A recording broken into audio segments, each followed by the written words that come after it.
Alright guys, it's finally here. The Water Legendaries ranking list.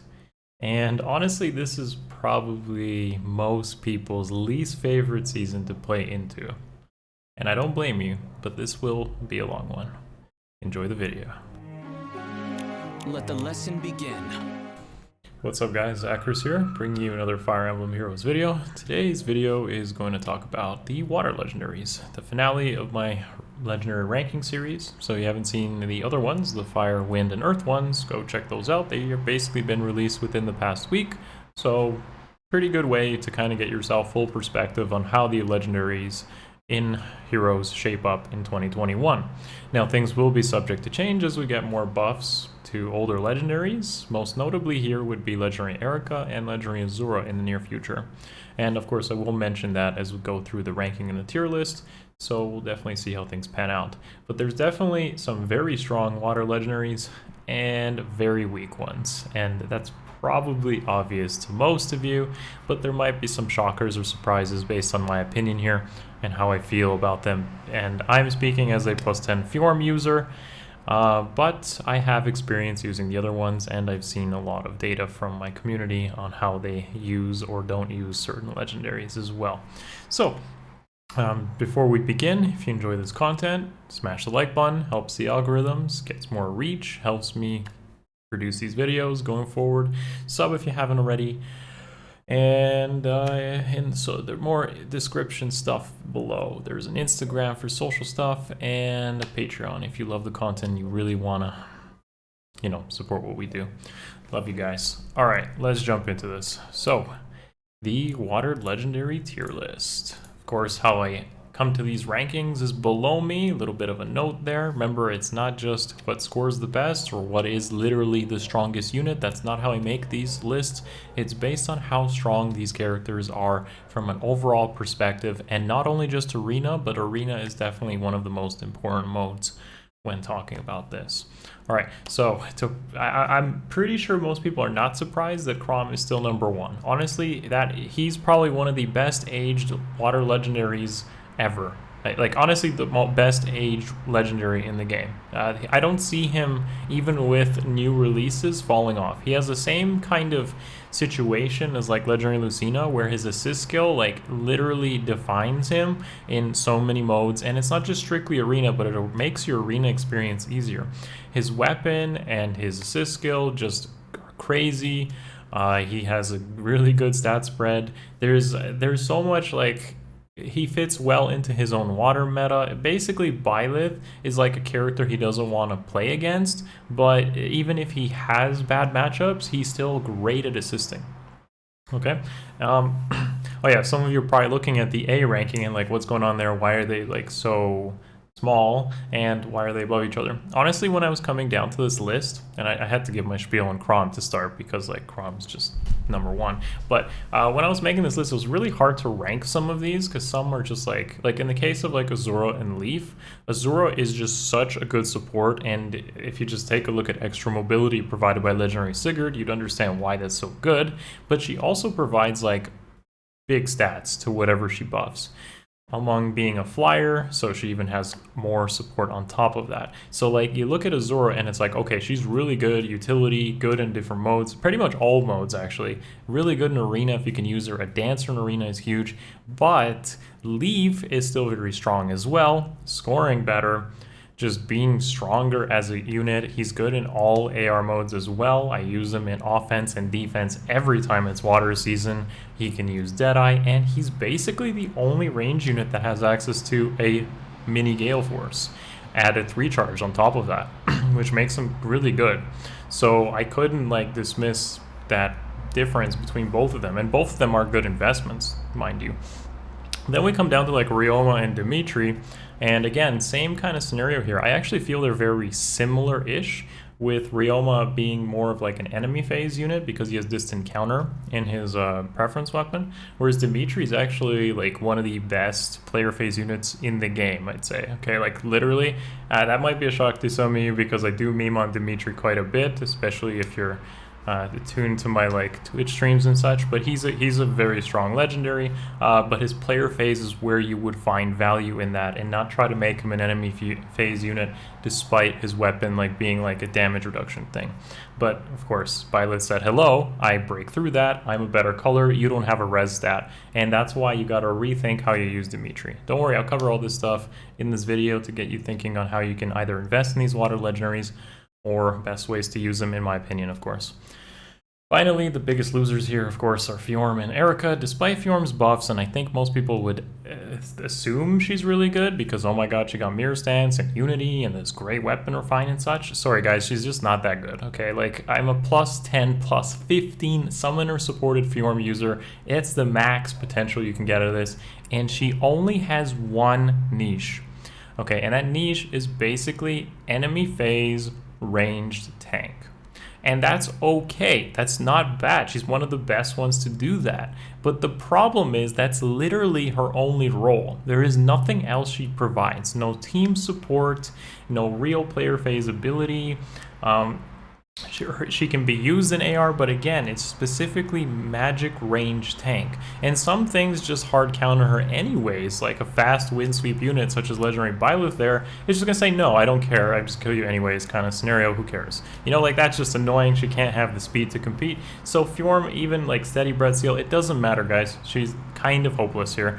I do think she's way better than she used to be. In fact, I probably would have said Erica's better than her pre-refines and such, but the reality is Erica will probably get a skill refine very soon, weapon refine, and then Fjorm will go to her last place spot as she always has been.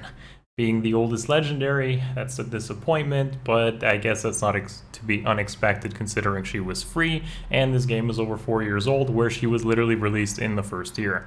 So Fjorm is there, and I'm not going to be here pushing the agenda that she's a good investment. She was a long time ago when she rotated in the arena bonus seasons. She still rotates in AR, but generally speaking, she's not the greatest carry there anyways, even with bonus stats and as a bonus unit. So no Fjorm from me from this video, folks. This has a lot of water legendaries in them. I'm not going to cover all of them. I'm going to cover the ones that are most notable to talk about. Byleth was recently released, and this is a good opportunity for me to talk about him as well. So let's begin with Chrom. Now, Chrom is, honestly, if like Chrom was like the first legendary release for free, I would have been so happy knowing I could be like a plus 10 Chrom user, and I'm still keeping my eyes on that blue for a good legendary banner where I could potentially merge Chrom, because I just don't see him ever being a bad unit. I just don't see it.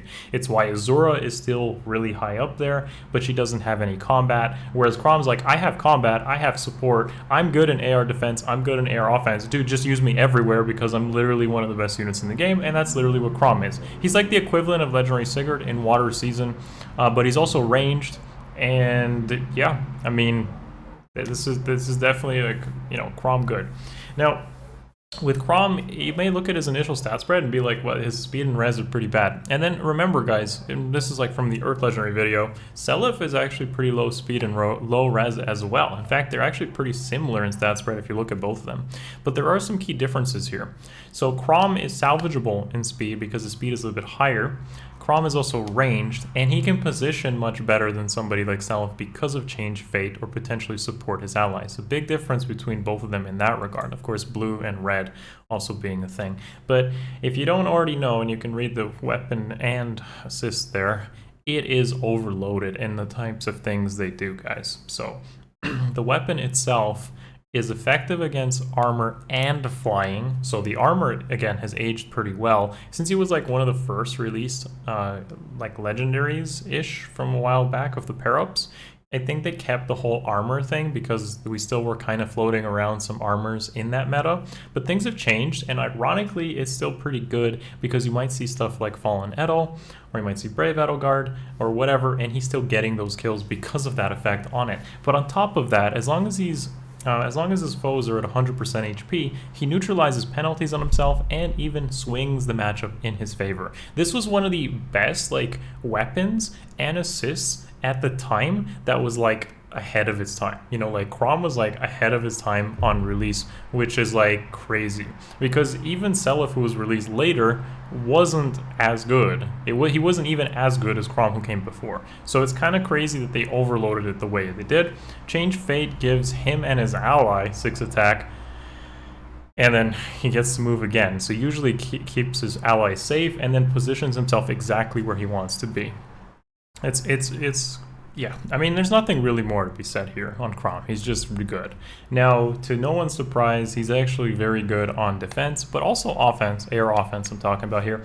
And I've encountered a Legendary Chrom on defense using something like Fallen Edelgard and literally died because effective armor, and I just, you know, I'm just like, okay, it's Chrom. He's old, right? He's an old unit. It'll be fine. No, it wasn't fine. She died. Like, literally one shot. And that's the effect that Chrom can still have. Despite him being an old unit, you cannot underestimate him. I don't think most people do, but he is quite good at what he does. You can set him up with Deadeye, as being an archer is really good in the current meta with all the damage reduction flying around. You can speed stack him into the 40s and 50s speed pretty easily. You can use him on offense with Change Fate, position well, and snipe potential annoying things. I think in light season that works pretty well, for example.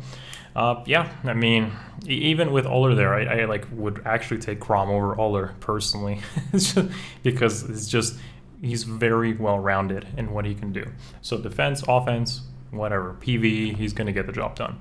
Now, if you use them in arena, there's definitely lots of ways to do it. In fact, base kit with close counter is fine, but of course the more common thing you'll see is a speed stacked build, and if you run the new ideal skill, he's going to be easily into like the 50 speeds with null follow-up, times pulse and such. You're going to be basically killing everything with this that isn't named Byleth. So Byleth is his counter, pretty solidly. I don't think he's going to be winning against that because of his low res and color disadvantage, but nonetheless, he's going to be basically killing everything that isn't named Byleth or just some really good green units. Chrom is a good investment in today's game. He still scores well, would recommend. But let's talk about Byleth, who was actually the most recently released legendary, and you'd think he's like better, but he's not. I'll try to like explain this in my opinion. So okay, Byleth is solid. He fits into the water meta exactly where he needs to be, being green to check mostly blue meta when it comes to water. And generally speaking, he does really well into the other seasons as well because he has piercing damage through his special, an additional effect to kill dragons and beasts, which is also much needed or wanted. And finally, his weapon gives him and his allies null follow-up as long as they meet a speed check.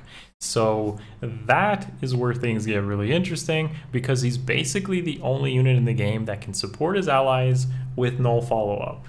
And that makes him extremely good as a support candidate during water season. In fact, I would compare him to like Wind Season's Legendary Elwood, who gave bonus doubler to his highest attack ally as long as there was a dragon.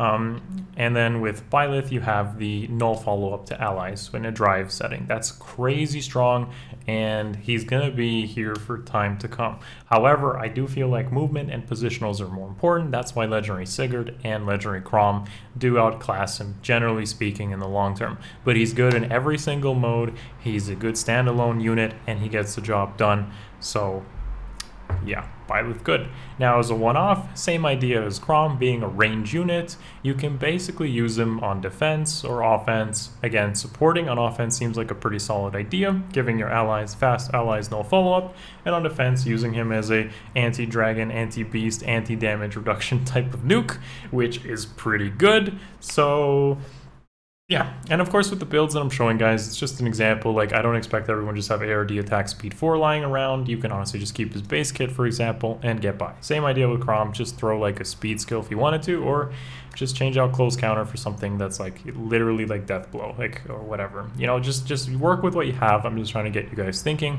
on how you go about using these. Offense, defense, it's all gonna work just fine. Finally, if you do go full invest on Byleth, I do feel he actually is fine with most of his base kit. Like, you don't really need to reinvent the wheel, but if you want to, you do want to stack his speed a little bit more and kind of double up on his support capability. So I would offer honestly just like a close guard or distant guard or drive on his seal. Potentially even like drive speed just to make his weapon more consistent if you feel your allies aren't getting full advantage, and then I'll follow up. But he's solid, he's really solid, and I don't really think that you'll be disappointed using something like Legendary Byleth. But these are the best ones, so let's talk into the more interesting ones, shall we? Or maybe not. Next up is Azura, and I feel like Azura is actually potentially could surpass Chrom. Could. And that's a very strong maybe. So I definitely think she'll surpass Byleth because just, again, mobility is very important to this game, especially in Arena where you have limited options. But on top of that, her buffs and such have potential to be like really strong in a few months whenever her remix happens with these refines, because the prayer wheel and gray waves, like refine on that and refine on that skill is unnecessary. It's already really good, so they're probably like they will make it better, and if they do, then I can only imagine what sort of things could happen here. We could have literally an AoE movement buff, we could have you know, buffing your allies at the beginning of a turn, like just all stats, just a ridiculous amount of nonsense that's just going to make her support capabilities a step higher than they already are. And support units age very well, so if you have someone like Azura, despite her scoring a bit lower, I still feel she's going to be really powerful when they give her some refines. If they keep that tame, I'll be surprised, to be honest, but generally speaking, she is still going to be really good, even if they do nothing, which is a lot to be said. Alright, so with Azura, honestly, as a one-off, there's not really much you have to reinvent here with the wheel as it comes, the prayer wheel, so to speak. Generally speaking, she's going to work just out of the box. The only real big buff or thing to consider here would probably be Hone Attack 4, Hone Speed 4, Fortified Defense 4, anything like that that buffs 7 to all stats, 7 to a specific stat, so it can synergize with Prayer Wheel and then give you 7 to all stats is probably the only thing I would recommend with Azura to really get the most out of her. But as it is, she's just a dancer, so there's not really too much you need to do here. And the last thing, honestly, if you do max investor, is probably just make sure you have B-Dual Flying 4, run something like a tactic if you have a mixed team, just so it's easier to buff everyone, and run some mobility in the form of aerobatics or guidance or potentially even ground orders and attack tactics. So you'll mix and match whatever works with your team. Don't focus too much on the combat, because honestly Azura is not a combat unit, so don't try to like do that. I don't see that working. I honestly don't. But yeah, that's pretty much Azura. Okay, so I'm not actually going to cover Leaf here because Leaf is pretty basic in how you'd want to build or use him, to be totally honest. Heavy blade and heavy blade and just like attack stats, probably something like Blade Session would be totally okay for arena usage and just air offense in general, but I'm not going to cover him here because this video would go really long. Let's talk about the most interesting unit probably coming up here. Just like Legendary Self in the previous one, I'm going to talk about the last unit here, and hopefully not completely meme or disappoint you guys, which is Dimitri. Alright, so I'm not going to cover Ryoma or Fjorm or Erica. This video would go on way too long if I ended up doing that. So I'm going to focus on Dimitri for the end of this video, and with Ryoma I've actually covered him, I believe, like a month or two before, so go check out his video. It's completely relevant to today, there's no changes there. What I want to talk about with Dimitri is what I feel is the best way to use him and why he's still pretty good if you do choose to use him in a specific way or have that mindset going into the future. Now you'd think that Dimitri would be like he'd be he'd be on top here with Byleth and Chrom, but because of the way I rank these, I just don't feel he deserves to be there at all. He's basically a combat boy, and he's mostly delegated to player phase, I feel like, which is what I'll talk about in a moment, because of his attack and speed being that high, and just a terrible res stat that isn't working. Like if you're gonna use an enemy phase blue legendary, then I guess you would use Fjorm. But realistically, he's been hard countered by Byleth as an enemy phase unit, and you'll see Byleth. And it doesn't matter if Byleth has Wind Sweep or his base lull skill, Dimitri will get absolutely smashed by Byleth, and it just won't work out.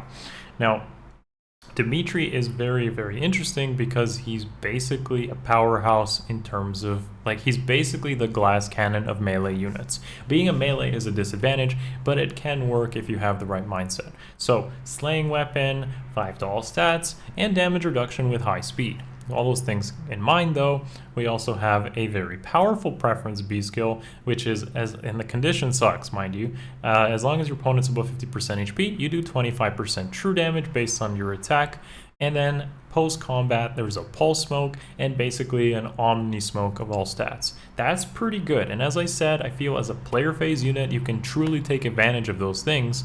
Minus the damage reduction, but at least it's nice to have. I wouldn't focus on that because the stat spread will get dated as time passes on. How do I feel you could use him as a one-off? Consider actually just subbing out his weapon, because it doesn't really do much for player for his weapon, to something like a Brave Lance or ideally Ninja Yari.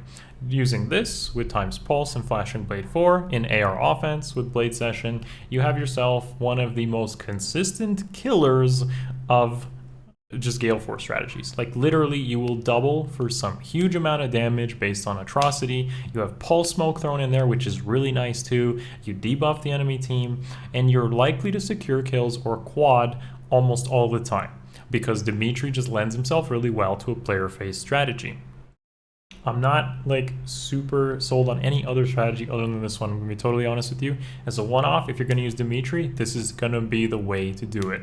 Enemy phase, I feel he will be lackluster despite having pulse smoke, but there's just better B skills to have, or like that just compete really well with atrocity. And all you really get out of there is like the pulse smoke and the true damage. So where do I feel that works well? Brave weapons, big damage, securing kills all the time, getting those Gale Forces off. If you pair this up with something like Valoria, potentially Raphael, and maybe use Quick Impulse in the Seal, you're going to have yourself one of the best Gale Forcers in the game, and there's no one who really competes with that, to be honest. Maybe Carla in red, but realistically there isn't really.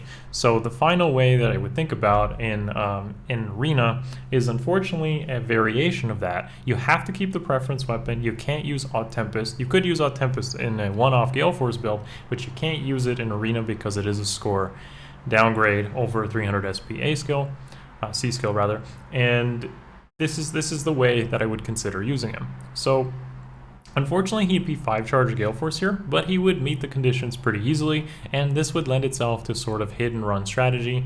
And depending on like the pulse smoke and omni smoke and his weapon and such, you're just gonna try to get in and out, get kills pretty consistently, and that's how I feel you'd best use Dimitri. But like I said, unfortunately, being a 2-move melee unit without an enemy phase is a bit of a detriment. And if you wanted to use like a distant counter build, you're still going to run into issues, especially Byleth. That is going to hurt him really bad. And other just mages in general, like to be honest. But realistically, Dimitri is solid and he's going to have his niche, which is with atrocity. But that's all he really has going for him. And unfortunately, Byleth did tell him that he that he has to move down here. I probably would have considered him a bit better before Byleth's release. But realistically, no support, strictly combat, melee, player phase. All he's got is a bit of scoring for him. That's pretty much it, guys.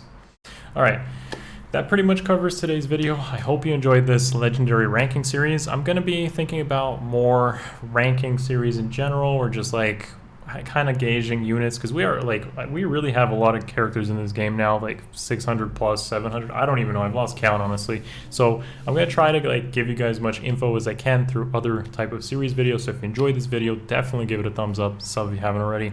And that's gonna be it from me, guys. Let me know in the comments below who you use, who you like, who you don't like. Maybe I missed something. Maybe how you use the other legendaries like Lee, Frioma, Fjorm, and Erica, who I didn't really talk about. That's it. See you in the next one. Much love. Peace.